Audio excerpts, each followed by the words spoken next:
Vegetable biryani, vegetable fried rice, egg fried rice, kurma, lemon rice, അവിൽ വിളയിച്ചത്, carrot പായസം, ചോറ്, പരിപ്പ്, കറി, കോഴിക്കുട്ട, ഇലയുടെ ക്യാബേജ് തോരൻ, സാമ്പാർ, പൈനാപ്പിൾ പുളിശ്ശേരി, കൂട്ടുകറി. ഇത് കേരളത്തിലെ ഏതെങ്കിലും ഹോട്ടലിൽ ഉച്ചയ്ക്ക് വിളമ്പുന്ന ഭക്ഷണത്തിൻ്റെ മെനു ഒന്നും അല്ല കേട്ടോ. കേരളത്തിലെ LP, UP സ്കൂൾ വിഭാഗങ്ങളിൽ ഉച്ചയ്ക്ക് നൽകാൻ നിർദ്ദേശിച്ച കേരള വിദ്യാഭ്യാസ മന്ത്രി വി ശിവൻകുട്ടി ഈ അടുത്ത് പുറത്തുവിട്ട മെനുവാണ്. ശിവൻകുട്ടി സഖാവ് നിർദ്ദേശിച്ച മെനുവിൽ മാത്രമൊന്നും അല്ല കേട്ടോ ഉള്ളത്. ഇനിയുണ്ട് അനേകം വിഭവങ്ങൾ. വായിൽ വെള്ളം ഊറിക്കുന്നവ. സ്കൂൾ മെനു ശാസ്ത്രീയമായി പരിശോധിക്കുന്നതിനും പരിഷ്കരിക്കുന്നതിനും നിയോഗിക്കപ്പെട്ട വിദഗ്ധ സമിതിയുടെ നിർദ്ദേശപ്രകാരമാണ് സർക്കാർ പുതിയ മെനു ഇറക്കിയിരിക്കുന്നത്.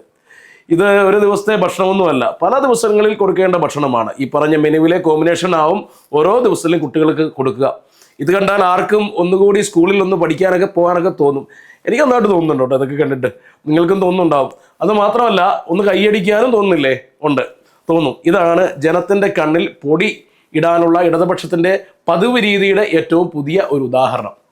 എല്ലാ പത്രങ്ങളിലും ഈ വാർത്ത വന്നു കേട്ടോ. ദേശാഭിമാനിയിലും വന്നു. മറ്റു പത്രങ്ങളിൽ നിന്നും വ്യത്യസ്തമായി കുറച്ച് കൂടി വലിപ്പത്തിലാണ് ദേശാഭിമാനി ഈ വാർത്ത അച്ചടിച്ചത്. സ്വാഭാവികമാണ് അതൊക്കെ.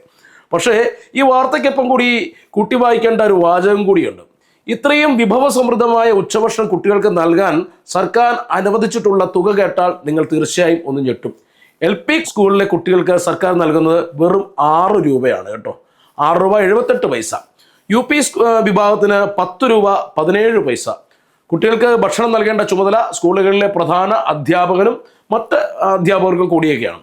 ഈ ഉത്തരവ് ഇറക്കിയ മന്ത്രി ശിവൻകുട്ടിയുടെ മുന്നണിക്കും അറിയാം അവർ അനുവദിച്ചിട്ടുള്ള തുകയ്ക്ക് പരിഷ്കരിച്ച മെനുവിലെ ഭക്ഷണം കുട്ടികൾക്ക് വെച്ച് വിളമ്പി നൽകാൻ കഴിയില്ലെന്ന്.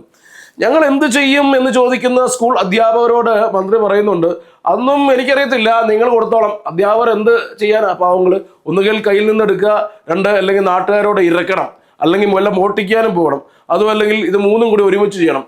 ഇടതുപക്ഷവും ഇടതുപക്ഷ സർക്കാരും എങ്ങനെ നാട്ടുകാരുടെ കണ്ണിൽ പൊടിയിടുന്നു എന്നതിൻ്റെ ക്ലാസിക്കൽ ഉദാഹരണമാണ് കേട്ടോ ഈ പറഞ്ഞു വച്ചത്.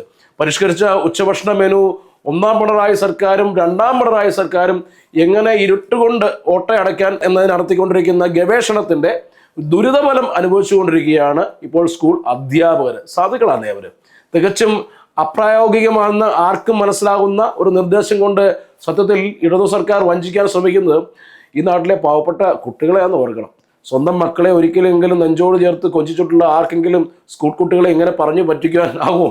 എനിക്കറിയത്തില്ല, എനിക്ക് കഴിയുമെന്നാണ് ശിവൻകുട്ടിയുടെ നിർദ്ദേശം മലയാളികളെ ഓർമ്മിപ്പിക്കുന്നത്.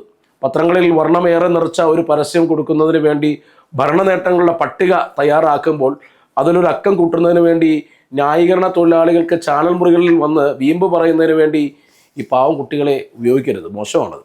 സർക്കാർ ഉത്തരവ് പാലിച്ചില്ലെന്ന് പറഞ്ഞ് സ്കൂൾ അധ്യാപകരുടെ മേൽ കുതിര കയറാം. സർക്കാരിനെ അട്ടിമറിക്കാൻ പ്രതിപക്ഷത്തിന് ഒത്താശ കൊടുത്തുവെന്നൊക്കെ പറഞ്ഞ് അവരെ ശിക്ഷിക്കുകയൊക്കെ ചെയ്യാം. പ്രിയപ്പെട്ട നാട്ടുകാരോടൊരു വാക്ക് കേട്ടോ, ഏതെങ്കിലും സർക്കാർ സ്കൂളിൻ്റെ അടുത്താണ് നിങ്ങൾ താമസിക്കുന്നെങ്കിൽ സൂക്ഷിക്കുക. കയ്യിൽ ഒരു കമ്പിപ്പാരയുമായി അടുത്ത സ്കൂളിലെ അധ്യാപകർ പമ്മി പതുങ്ങി രാത്രി കടന്നു വന്നേക്കാം.